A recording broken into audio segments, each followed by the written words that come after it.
Hello and welcome to Caravanning with the Missus. Thanks very much for tuning in, joining, subscribing and watching, and I hope you're all well. Okay, today's vlog is basically, it's an update on our damp situation with the caravan. Some of you regular watchers might have spotted in our previous vlogs that we've been giving you little minor updates on the damp as we've been going along, but I thought I'd wrap it up and do it all into one. This is part one because the story hasn't concluded as yet.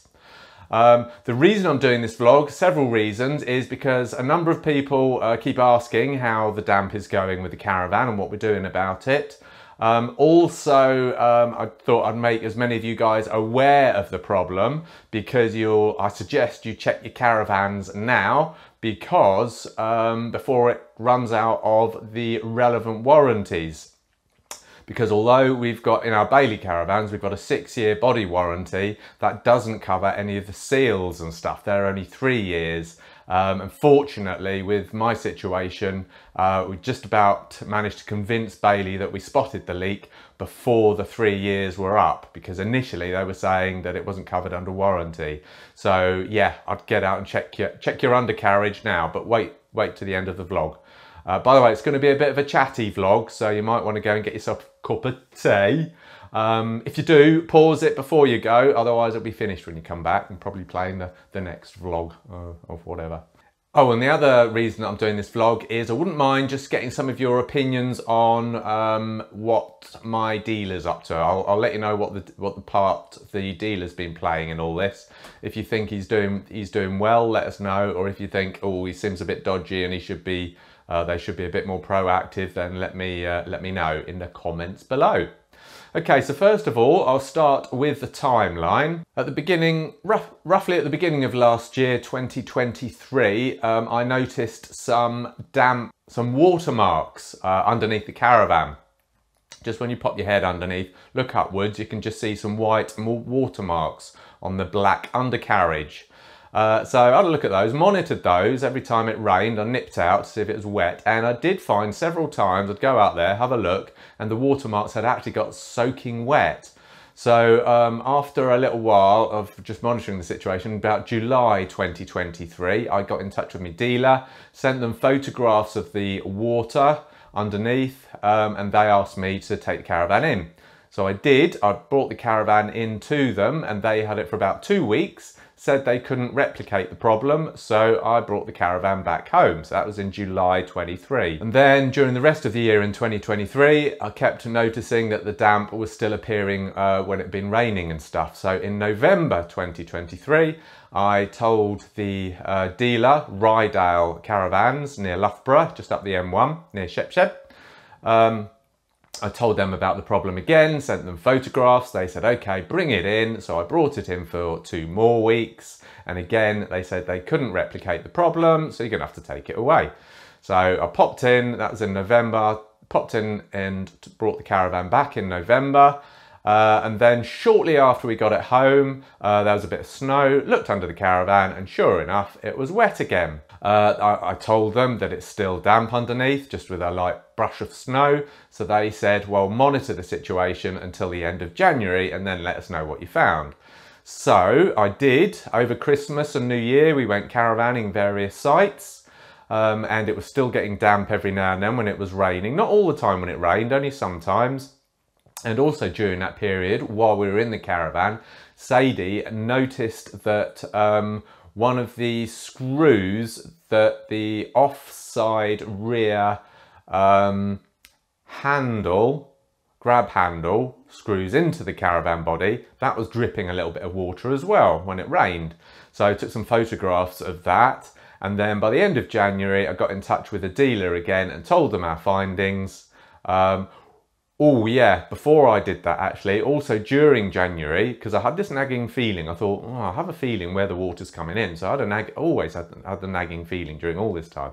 So I thought, oh, I might as well just get the garden hose and spray it for a bit at the location where I think it's coming in.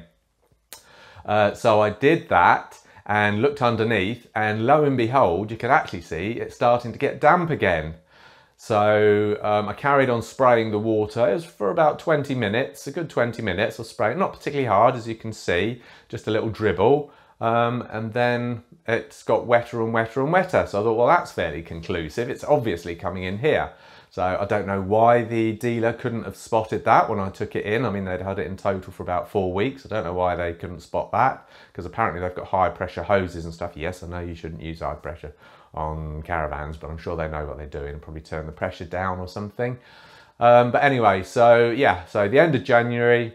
Oh, that's the other thing I forgot to say. Last time when they had it in, they checked it with a damp meter as well. And because it was completely dry, it hadn't been raining for a while, so it's completely dry. Damp meter didn't show any readings at all. So I guess that's a downside with damp meters. They'll only show damp if they find damp. But if the caravan's had a chance for a few months to completely dry out, then they're not going to find any damp, because it's not going to be damp. So yeah, so they used the damp meter and so they didn't find anything. Anyway, so by the end of January, so I'd wetted it myself with a hose. By the end of January, I said, look, it's still leaking. It showed them photographs, showed them a video of me actually pouring the water onto the caravan using my hose. And they said, okay, they didn't ask to have a look at it this time. They just reported it straight to Bailey. Having reported it to Bailey, there was just a little bit of toing and froing while Rydal were trying to convince Bailey that it was a warranty problem. Like I said at the beginning, they try to wheedle out of it by saying, well, it's only the seals that are covered for 3 years, and it was just over the 3-year period by this time. But Rydal were going back saying, well, actually it was spotted before the 3-year period, blah, blah, blah. So eventually, Bailey backed down and they said, yes, okay, you can fix it as under warranty. So Bailey's asked my dealer to fix it, or my dealer said they'd fix it, one or the other, but my dealer's going to fix it and it's all being paid for by Bailey. So that's great, that's the result.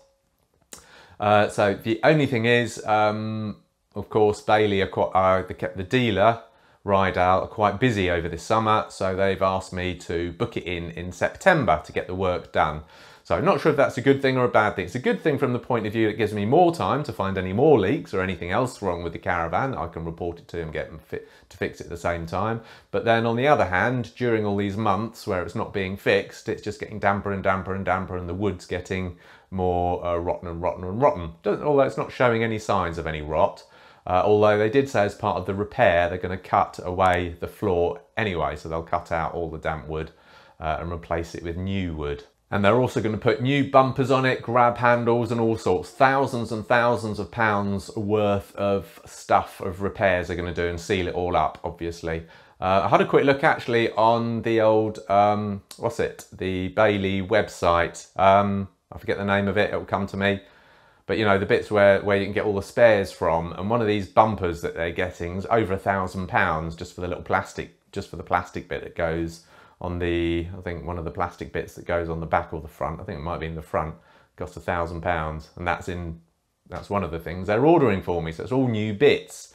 So I think what I might do is keep the old bits, just in case you have a scrape or anything, or any of them get damaged, and then I could probably put one of the old bits back on if I need to.